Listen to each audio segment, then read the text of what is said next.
Just ahead on CTV News, the council meets with the Police Accountability Board. What role would they play when it comes to public safety?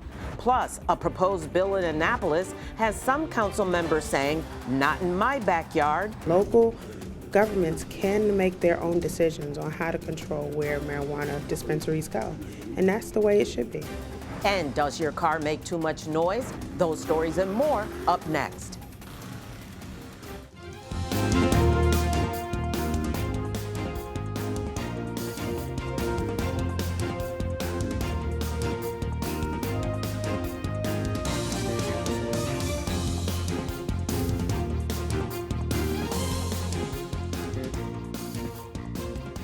Good evening. This is CTV News for February 15th. I'm Mariah Jalad. And I'm Byron Scott. Thank you for joining us. Well, the Prince George's County Police Council hears from the Police Accountability Board this afternoon. The 11-member board is tasked with receiving complaints of police misconduct and referring those for investigation. Members today briefed council on its 2023 report. The most common allegations received by the board from citizens include conduct unbecoming an officer, discourteous service, and use of force. I think it's definitely progress. We've had a year to kind of gather some of the data, so we're going to start looking at some of the data and create some data points so that we can further advance our progress based off of the data that we found. The first thing that I think that's important is that we kind of get an understanding of what is actually going on in the county with the law enforcement agencies, and to make sure that we want to look at trends and then recommendations for policy changes. After today, we will take, it's a great information session for the committee to see if there's anything that we need to do or advocate for or legislate or ask for legislation to address any issues. So we're going to be just diving in. Okay. The board meets the second and fourth Wednesday of each month. Well, in a recent interview, former Maryland governor and newly announced Senate candidate Larry Hogan said he would not support a national ban on abortion, calling it an important and emotional issue for women. Democratic candidate Angela Alsobrooks issued a response criticizing Hogan's description of the issue, saying in part, women don't need help managing our emotions or our bodies. Abortion rights aren't an emotional issue for us. It's about health care, about our basic freedoms, privacy, and control over our bodies. The Senate candidates will share the ballot with a measure to add abortion rights to the Maryland Constitution. Council members are pushing back against two bills being considered in Maryland State Legislature. Senate Bill 537 and House Bill 805 would allow marijuana to be sold in any location where alcohol can be sold. I have areas in my community where I have a liquor store and tobacco store right next to each other. This bill would say that anywhere you can have where you have a liquor store, a marijuana store is allowed. Again, I'm not against marijuana. In fact, I would like to make sure that people have business opportunity, but to make it so easy access to our kids and putting it even in a place where they can get such easy access from the liquor store to the tobacco store. Not only does that impact our children, but frankly, it impacts our property values. This is a local matter, right? We should have control on where these are located in our communities. I don't think that's an unreasonable ask. If we don't learn anything from what happened when we did liquor stores, if we didn't learn anything from what we're seeing with the tobacco stores, then what are we doing it for, right? We've learned that if we do not regulate where they're going to go, there will be an over-concentration in certain communities. The bills will be heard in the Senate and House on February 22nd and 23rd. A state program that helps low-income Marylanders with repairs and upgrades to their homes will expand over the next 3 years. Empower Maryland will assist more than 60,000 residents in increasing energy efficiency and reducing utility costs. The plan is the result of 2023 legislation to meet new statewide electric saving goals. For more info, log on to dhcd.maryland.gov. Well, millions of children across the U.S. could benefit from legislation currently before the Congress. The bipartisan tax package that was passed in the House last month could restore some poverty-reducing benefits that reached millions under the pandemic-era child tax credit expansion. According to analysis by the Center on Budget and Policy Priorities, a majority of low-income families who do not qualify for the full benefit would see some increase in the first of a 3-year deal. In Maryland, 194,000 children under the age of 17 would see an increase in their child tax credit. The legislation is facing some opposition from Republican lawmakers in the Senate. And reported incidents of sexual harassment are on the decline in Annapolis. The change comes 5 years after a state lawmaker spearheaded efforts to reform the halls of the state legislature and the Me Too movement. The 2018 law broadened protections for women working in Annapolis and established an independent investigator to review complaints. It also made it illegal to retaliate against complainants and required lawmakers to attend sexual harassment training every 2 years. And a Maryland lawmaker is looking to create a statewide uniform policy involving Maryland's 24 state attorneys' offices. Senator Charles Sidner's legislation is aimed at getting everyone on the same page by assessing the policies and procedures of local offices. Sidner says some offices currently lack systems needed to keep track of civil or criminal cases. Others need to modernize systems and to collect data and house that data.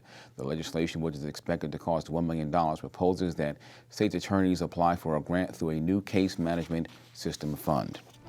And you're watching CTV News. I'm Byron Scott. And I'm Mariah Jalad. Coming up, state leaders are pushing for legislation to keep scholars in school and out of the system. More news after the break. Stay tuned. When a child is sick, there's one thing they need: a really big cookie. Welcome to RMHC. And parents of sick children have tons of decisions to make. Like movie night, game night, or should we finish that book tonight? We don't perform surgeries, just talent shows. We're not big on poking sticks and beeping machines, but we're the best at playing dress up. Well, we have a few beeping machines. We think the tooth fairy should travel everywhere. And while hospitals have doctors and nurses, we have mom and dad. We don't provide treatment, but we do provide dogs. And we throw some really good parties. Because at Ronald McDonald House Charities, we help families feel at home, even when they can't be.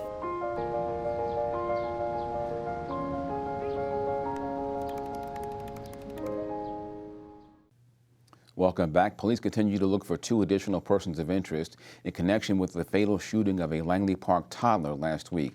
This is video from inside a gas station on New Hampshire Avenue in Silver Spring. Police say both persons of interest arrived at that gas station in a 2003 gold Ford Explorer that had been carjacked on February 7th. Suspects in the deadly February 8th shooting of 2-year-old Jeremy Caceres drove off in the same SUV. Police have arrested 2 other men, 28-year-old Johnny Alejandro Torcios and 33-year-old Israel Fuentes. Both face murder charges and are being held without bond. And the gang member has been convicted of fatally shooting a man last summer. The suspect, 19-year-old Dane Gale, was found guilty of the murder and attempted murder. The victim, 31-year-old Malcolm Bradley, who was pictured here, was fatally shot by Gale on the 1900 block of Good Luck Road back on July 1st of last year. Bradley was in a wheelchair at the time of the shooting. During a press conference, prosecutors say the suspect was meeting Bradley to buy marijuana. However, Gale and others robbed the victim at gunpoint. And he just thought he was going to make a simple marijuana transaction and go back home. But it took Dane Gale 4 seconds to meet him. And in that 4 seconds, Dane Gale pulled out a gun and he shot this individual 11 times. So we hope that the message is very clear to our community that we are not going to tolerate illegal transactions involving marijuana, and that we will continue to prosecute, because the concern we really have is that people will lose their lives. We've seen it happen. Officials say Gale was part of a gang known as the 78th Street Boys Crew. He faces life in prison when he's sentenced in May. State lawmakers are pushing for a bill that would protect students from criminal charges. House Bill 615 prohibits students from being charged with a crime under Maryland's Education Code for behaviors that disrupt school time, like not sitting in their seat or being too rough in a sport. Education advocates say the code disproportionately punishes Black students and students with disabilities. Students would still face legal consequences for violating state laws. Well, Prince George's Fire Department rescues an adult and a child. Crews were called to the 100 block of Swiss Gap Road just after 8 Wednesday morning. When they arrived, flames were coming from the second floor of this townhouse. Firefighters had to use a ladder to rescue the adult and child, and both were taken to an area hospital with minor injuries. No word on what caused the fire. And career firefighters will remain on the job at the Beltsville Fire Station. That's the word from the county's deputy CAO for public safety. Concerns were raised last month that career firefighters might be pulled from the aging station. An investigation of the building in December found diesel fumes, sewage problems, and possible cancer-causing contaminants. But community outcry forced county leaders to reconsider plans to move. Instead, officials say they'll create a renovation committee to rehab the building. And still to come on the news, commuters may need to find alternate means of transportation. This could affect both workers and students, so we'll have more details after the break. I moved to Florida with literally pennies in my pocket and a prayer. I needed a new start. Dacian looks like a very typical 3-year-old until you ask him, "What's your name? How old are you?" My son has a lot of behaviors that would show as being autistic. Most kids can tolerate a variety of foods, but unfortunately for Dacian, everything has to be organic and raw. I wasn't ashamed to go to the food pantries. It's expensive to eat healthy, and nutrition is very important to Dacian's health. The healthy organic food that we receive dramatically helped his social skills. Most people would say, she really doesn't have much of a life. But to me, I have everything right there next to me and my son.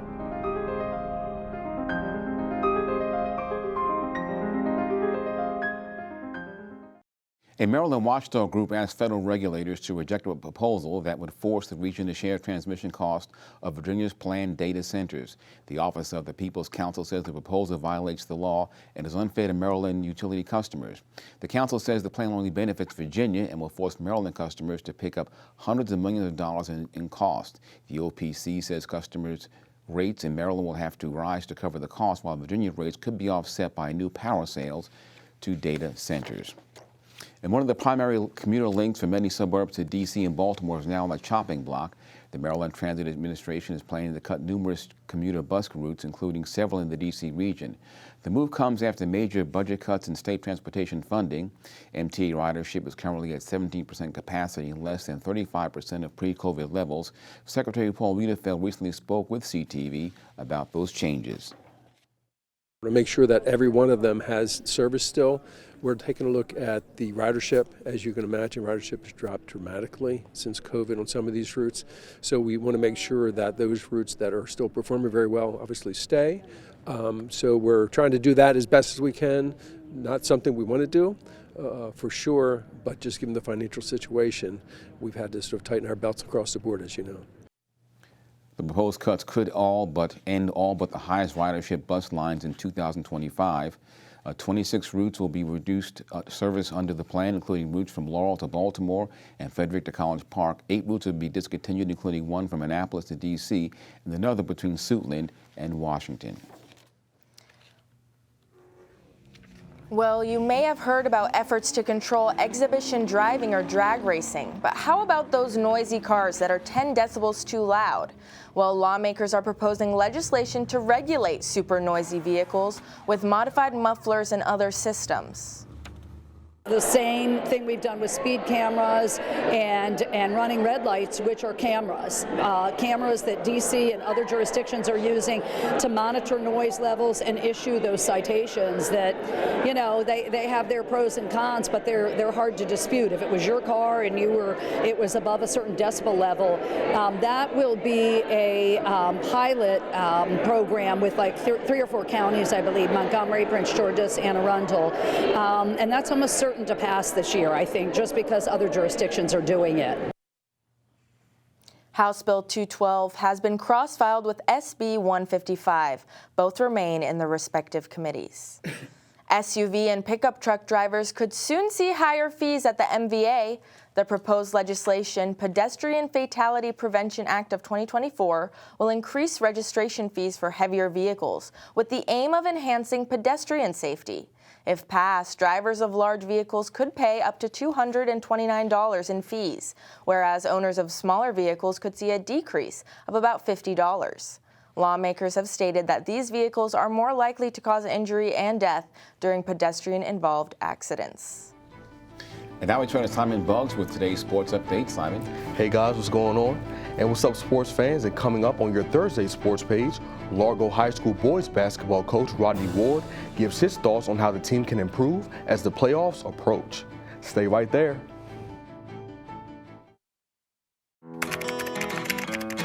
I think I finally found. Hey, how you doing? Hey, Mason. Hey, Mason. Got a new house. It's looking pretty cool so far. A place that I call home. I'm teaching Louise how to cook some lasagna. It only takes a spark to make a fire start. The Dutch.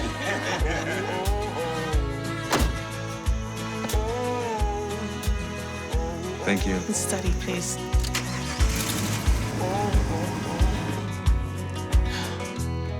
I think I finally found a place to make my own. A place that I call home. This place that I call home.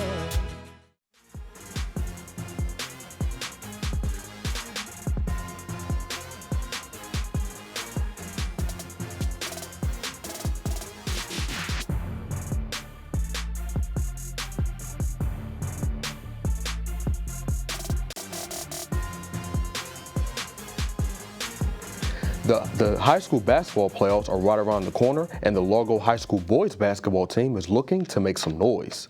The Lions went all the way to the state championship game last season, where they fell to Newtown High School 64-57. CTV Sports caught up with Lions head coach Rodney Ward, and he touched on what he wants his team to improve on so his team can make another deep playoff run.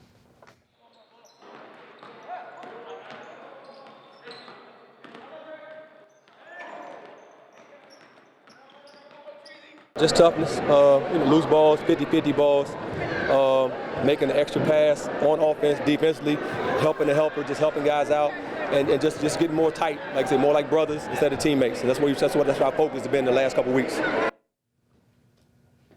The Lions will face off next versus Flowers tomorrow at 7 o'clock.